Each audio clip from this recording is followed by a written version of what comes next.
Más, los sonidos de la realidad. Son los audios de la mañana. Muy bien, Javier Milei en un reportaje anoche en TN con Franco Mercuriali se refirió por primera vez a la desaparición de Loan, el chiquito correntino de 5 años que lleva 18 días con paradero desconocido. Él mismo contó que se había interiorizado del tema cuando Patricia Bullrich, la ministra de Seguridad, fue a la Quinta de Olivos y conversaron sobre las distintas hipótesis del caso. Cuando se nos llamó, la doctora Bullrich fue y brindó asistencia. Y brindó asistencia hasta donde la dejaron. Porque no es que permitieron que las fuerzas federales participaran activamente del proceso. Aún así, en ningún momento se le quitó el hombro. Y cuando, para sacarse el problema de encima, se sube el problema a nivel federal, digamos, se va y se enfrenta. O sea, entonces hoy no se trabaja con una hipótesis o dos hipótesis, sino que se amplió el número de hipótesis y se está trabajando en todas. Bueno, no es que se sube a nivel federal y se enfrenta. Lo que pasa es que la hipótesis originalmente era que se había perdido en un naranjal. Eso lo tuvieron las fuerzas provinciales. Cuando pasa a ser la hipótesis de la trata de personas, que ahora parece bastante diluida, pasa a necesariamente es un delito federal, con lo cual intervienen las autoridades federales y las fuerzas federales de seguridad. Patricia Bullrich fue a la provincia de Corrientes, llegó a decir, no sé si ustedes lo vieron en redes, por lo que vi, que en un momento habían pensado hacerle radiografías a los animales del monte con la hipótesis que quizás lo había tragado un animal. A las panzas de los animales, dijo Bullrich. Sí, cuando hizo la explicación de cómo era el equipo que iba a llevar el ministerio, dijo, bueno, vamos a llevar buzos, vamos a llevar equipo radiológico para ver si se lo comió algún animal. No, fue en la previa que desembarcara en la provincia, pero ayer, antes de volverse a la provincia, dijo, no tenemos nada. Fue totalmente honesta, dijo, no hay nada. No hay nada. En un ratito vamos a hablar con Virginia Messi, que es una cronista especializada en temas de policiales del diario Clarín, una gran periodista que viene siguiendo mucho el caso. Y un poco es eso, no tienen nada, básicamente. No tienen nada. Hubo también muchos errores en la instancia inicial de la investigación, que es cuando suelen perderse pistas claves. Ahora el fin de semana estuvo tomado por la tía, que había dicho que lo atropellaron y lo enterraron, pero ahora aparentemente los fiscales piden la detención de la tía por entender que les desvió y los distrajo de la investigación con una mentira. Así que bueno, siguen foja cero, 14 días sin Loan. Mientras tanto, Milei anticipó que van a mandar al Congreso un proyecto, porque es reforma del Código Penal, para bajar la edad de imputabilidad a los 13 años. Lo dijo de esta manera. Delito de adulto, pena de adulto. El que las hace las paga. Si tiene conciencia para cometer un delito de adulto, ¿por qué no va a pagar como adulto? Después tendrás los mecanismos de contención propios para la edad, pero delito de adulto, pena de adulto. La gente responde a los incentivos. Si vos le haces menos rentable el delito, delinquen menos.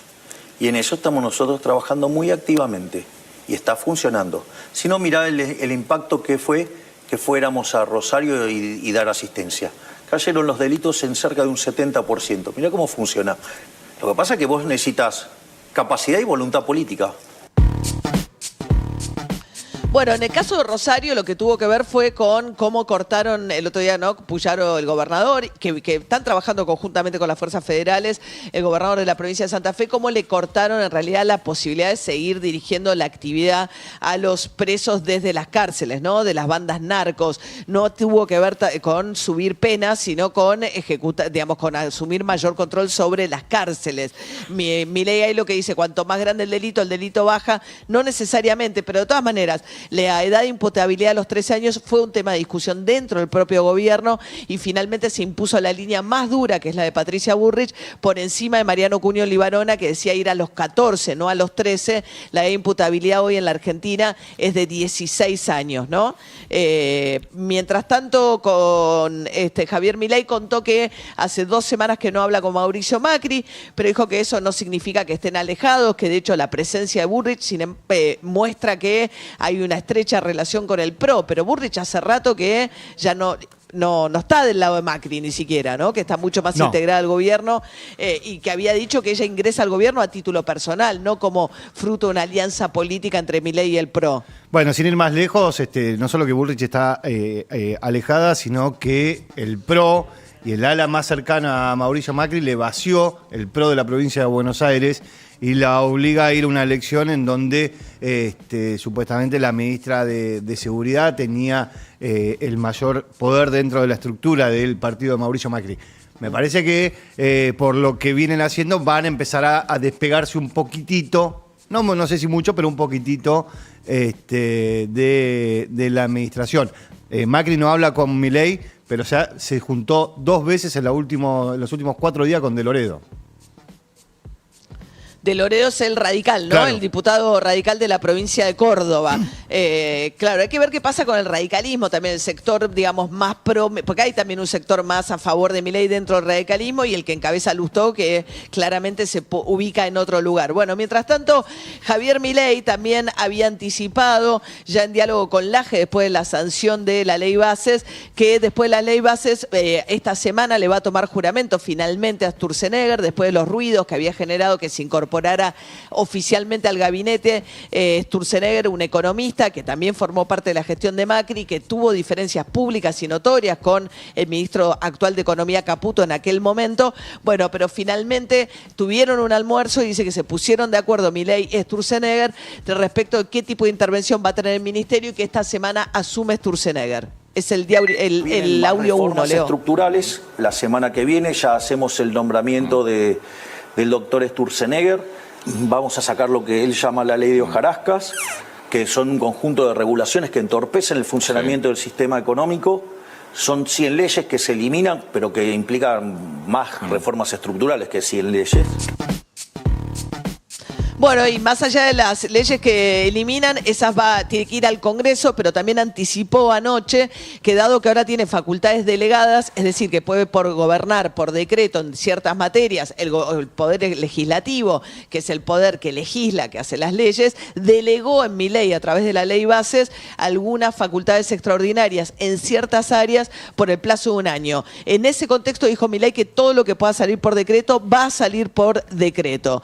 Después contestó nuevamente, está bastante ensañado con Ricardo López Murphy y con Carlos Melconian, 2 economistas, en el caso de López Murphy, diputado también, que vienen haciendo críticas a que el dólar está atrasado, bueno, alertando que en el mes de junio el Banco Central no pudo juntar reservas, que eso aleja la posibilidad de que se levanten las restricciones cambiarias y que eso hace que, digamos, también el plan económico, que está basado en la idea de que va a haber crecimiento cuando haya inversiones, bueno, en la medida en que eso no ocurra y que no levanten las restricciones, es difícil que puedan empujar el crecimiento de la mano de las inversiones. ¿Qué dijo Milei sobre los 2 economistas?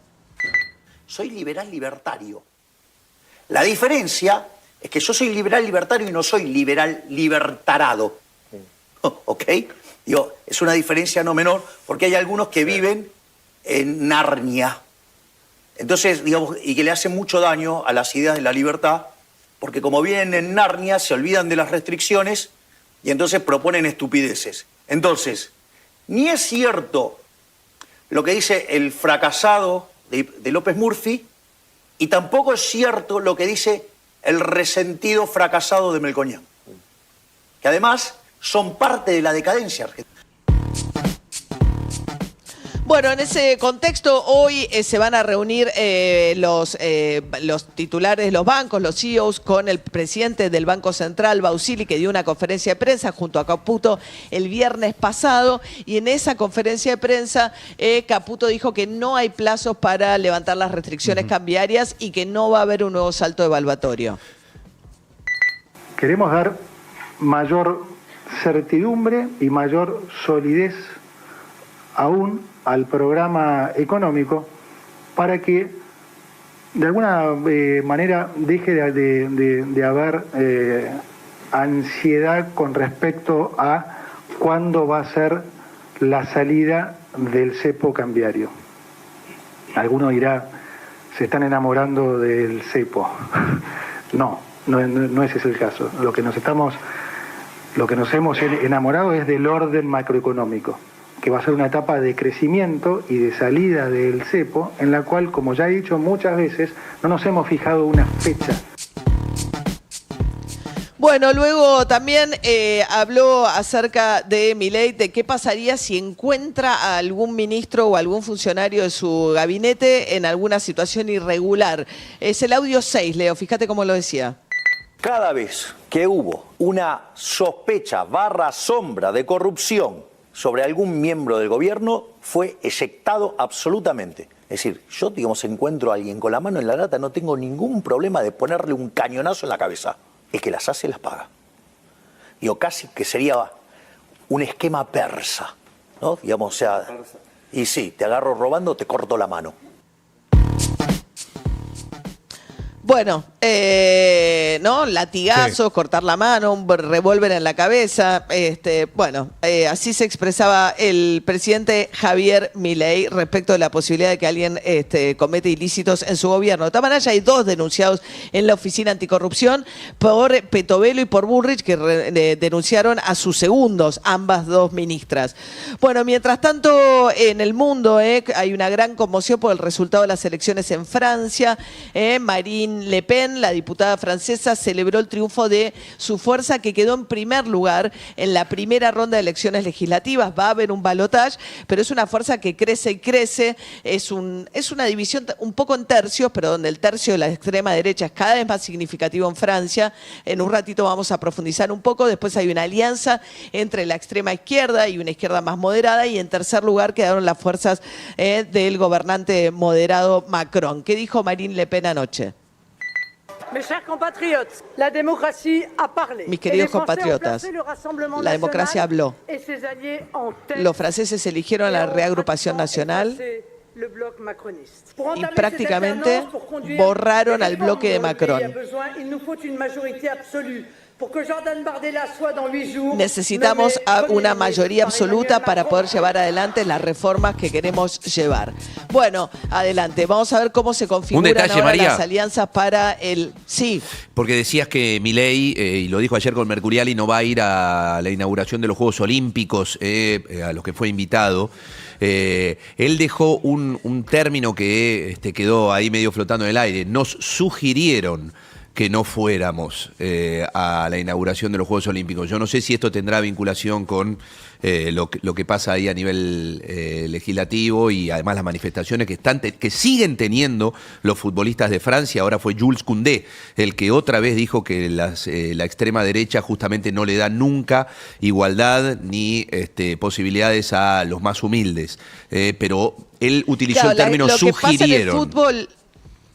Sí, no se entiende por qué, porque Mercuriali no metió una sola pregunta en el reportaje que profundizara en algunos de los aspectos, pero en un momento le dijo eso, nos sugirió, pero no le preguntó por qué, claro. No iba a ir a la inauguración de los Juegos Olímpicos, o quién le había sugerido en todo caso que no participara en la inauguración de los Juegos Olímpicos a el presidente Javier Milei. Te decía, el tema es que cuando vemos, no todos, pero muchas de las grandes figuras de los equipos de fútbol que están jugando la Eurocopa ahora mismo son hijos de inmigrantes, con lo cual el discurso antimigratorio que es tan fuerte en la extrema derecha hace que algunos de esos jugadores, el caso de Mbappé, se pronuncien en contra de esas fuerzas políticas, ¿no? Hay que ver ahora de cara al balotaje qué es lo que termina por pasar en Francia.